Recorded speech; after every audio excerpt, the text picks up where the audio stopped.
నమస్కారం, మీరు చూస్తున్నారు గాంధీవం. అధర్మం తలెత్తినప్పుడల్లా, అసత్యాలు రాజ్యం ఏలుతున్నప్పుడల్లా ఈ గాంధీవం తన స్వరంతో ఆ అబద్ధాన్ని సంహరిస్తుంది.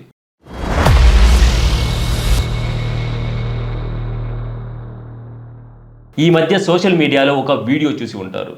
ఉత్తరప్రదేశ్లో యోగి ఆదిత్యనాథ్ గారి పాలనలో ముస్లింలు తమ సొంత ఇంట్లో నమాజ్ చేసుకుంటుంటే పోలీసులు వచ్చి వారిని అరెస్ట్ చేశారు అని ఒక పెద్ద హడావిడి మొదలైంది. కాంగ్రెస్ నాయకులు, ఇస్లామిస్టులు, వారి లిబరల్ గ్యాంగ్ అందరూ ఒక్కసారిగా సోషల్ మీడియాలో ఊగిపోయారు. భారతదేశంలో ముస్లింలకు ప్రార్థన చేసుకునే హక్కు కూడా లేదా అని ప్రశ్నిస్తున్నారు. కానీ అది అసలు వారి సొంత ఇల్లు అని మీకు ఎవరు చెప్పారు? అక్కడ జరిగింది కేవలం ప్రార్థన, లేక ఒక ప్రాంతాన్ని కబ్జా చేయడానికి జరిగిన డ్రై రన్? ఈ ఎపిసోడ్లో బరేలీలో జరిగిన ప్రతి క్షణం ఒక్కొక్క అబద్ధపు పొరను విడదీసి నిజం ఏమిటో మీ కళ్ళకు కట్టినట్టు చూపిస్తాను.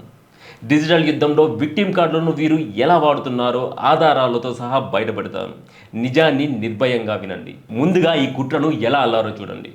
జనవరి 18న కాంగ్రెస్ ప్రతినిధి శ్యామా మహమ్మద్ ఒక ట్వీట్ చేసింది. 12 మంది ముస్లింలను సొంత ఇంట్లో నమాజ్ చేసుకున్నందుకు అరెస్ట్ చేశారు. యూపీ పోలీసులు పౌరులను భయభ్రాంతులకు గురి చేస్తున్నారు అని రాసుకొచ్చింది. దీనికి తోడు కరిజ్మా అజీజ్ లాంటి హిందూ ద్వేష అకౌంట్లు ఇక మేము ఇంట్లో నమాజ్ చేసుకోవడం కూడా నేరమేనా అని ఎమోషనల్ డ్రామా మొదలుపెట్టాయి. ఇక్కడ మనం గట్టిగా నిలదీయాల్సిన పాయింట్ ఒకటి ఉంది. ఆ 12 మంది నమాజ్ చేసుకున్నది ఒక ఖాళీగా ఉన్న ప్రైవేట్ ఇంట్లో. అది వారి సొంత ఇల్లు కాదు. ఆ ఇల్లు రేషం ఖాన్ అనే ఆవిడది. ఆమె ఎక్కడో వేరే రాష్ట్రంలో పనిచేస్తూ బతుకుతోంది. ఒక ఖాళీగా ఉన్న ఇల్లు అర్ధరాత్రి మసీదుగా ఎలా మారుతుంది? అసలు బరేలీ పోలీసులు అరెస్ట్ చేశారా? లేదు. బరేలీ ఎస్పీ అనురాగ్ ఆర్య గారు చాలా స్పష్టంగా చెప్పారు. వార్నింగ్ ఇచ్చి అదుపులోకి తీసుకున్నాం తప్ప అరెస్ట్ చేయలేదు అని. అనుమతి లేని చోట సామూహిక ప్రార్థనలు చేయడం శాంతి భద్రతల విఘాతం కిందకు వస్తుంది. పోలీసులు వెళ్ళి వారిని ప్రశ్నించి అది చట్టవిరుద్ధమని హెచ్చరించి వదిలేశారు. కానీ ఈ 12 మంది అరెస్ట్ అయ్యారు అని ప్రపంచం మొత్తం ఎందుకు అబద్ధం ప్రచారం చేస్తున్నారు? ఎందుకంటే వారికి కావాల్సింది న్యాయం కాదు. వారికి కావాల్సింది హిందూ గడ్డపై ముస్లింలు అణచివేయబడుతున్నారు అనే ఒక నకిలీ ముద్ర వేయడం మాత్రమే. ఇక మనం కొంచెం లోతులోకి వెళ్ళి ఈ మోడస్ ఆపరేషన్ని గమనిద్దాం. ఈ ఖాళీ ఇంటిని గత కొన్ని వారాలుగా ఒక తాత్కాలిక మదర్సాలాగా మార్చారు. పోలీసులు సేకరించిన సమాచారం ప్రకారం అక్కడ కేవలం నమాజ్ మాత్రమే జరగలేదు. అది ఒక మసీదులాగా, ఒక విద్యా కేంద్రంలాగా రూపాంతరం చెందుతోంది. ఇక్కడ ఒక విషయం సూటిగా అడుగుతున్నా నేను. మీ ఊరిలో ఉన్న మసీదుల్లో నమాజ్ చేసుకోవడానికి మీకు ఏమి ఇబ్బంది? ఒక ప్రైవేట్ వ్యక్తికి చెందిన ఖాళీ ఇంటిని అధికారుల అనుమతి లేకుండా మీ సామూహిక ప్రార్థనలకు ఎలా వాడుతారు? ఇది కేవలం ప్రార్థన, లేక రేపు ఆ ఇల్లు మాది, మాకు ఇక్కడ మసీదు కావాలి అని కబ్జా చేయడానికి వేసుకున్న ప్లాన్లో మొదటి అడుగా? దీన్నే మనం ల్యాండ్ జిహాద్ అంటున్నాం. యోగి గారి ఉత్తరప్రదేశ్లో రూల్స్ చాలా క్లియర్గా ఉన్నాయి.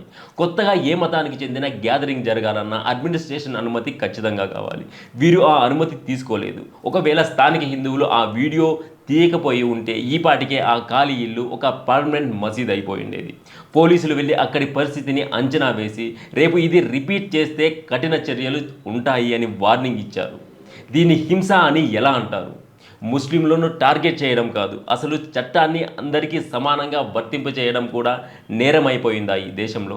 కరిజ్మా అజీజ్ లాంటి వాళ్ళు అంటారు, హిందువులు వీధుల్లో కత్తులు తిప్పితే అది సంస్కృతి అట, వీళ్ళు ఇంట్లో నమాజ్ చేస్తే నేరమట అని. వినండి, హిందువులు శోభాయాత్రలు చేసినా, ఉత్సవాలు చేసినా పోలీసుల దగ్గర రూట్ మ్యాప్ ఇచ్చి పర్మిషన్ తీసుకుంటారు. మీరు మాత్రం దొంగచాటుగా ఖాళీ ఇళ్లను ఆక్రమించి మదరసాలు పెడతారు. పట్టుకుంటే ఐడెంటిటీ కార్డు చూపిస్తూ విక్టిమ్ కార్డు వాడుతారు. నేరం చేసేవాడికి మతం ఉండదు, చట్టం మాత్రమే ఉంటుంది. బరేలీ పోలీసులు తీసుకున్న నిర్ణయం చట్టబద్ధమైనది మరియు అభినందనీయం. హిందువులారా, మేల్కొనండి. మీ చుట్టుపక్కల జరుగుతున్న ఇలాంటి దొంగచాటు మదరసాల పట్ల, అక్రమ ప్రార్థనల పట్ల అప్రమత్తంగా ఉండండి. ప్రతి అబద్ధపు వార్తను గమనించండి. ఇస్లామిస్టులు విక్టిమ్ కార్డుల కుట్రలను తిప్పికొట్టండి. 2026లో కూడా మనం ఇలాంటి అబద్ధాలతో పోరాడాల్సి రావడం నిజంగా విచారకరం. అసలు నిజమేంటో మీ ముందు ఉంచాను. నిర్ణయం మీదే. ధర్మం వైపు ఉంటారా, లేక అధర్మం వైపు నిలబడతారా? మీ ఆవేశం, మీ చైతన్యమే సనాతన ధర్మ రక్షణ. నిజాన్ని నిర్భయంగా చెప్పడం కోసమే మా ఈ ప్రయత్నం. మరో వాస్తవంతో మళ్ళీ కలుద్దాం. జై హింద్, భారత్ మాతాకి జై.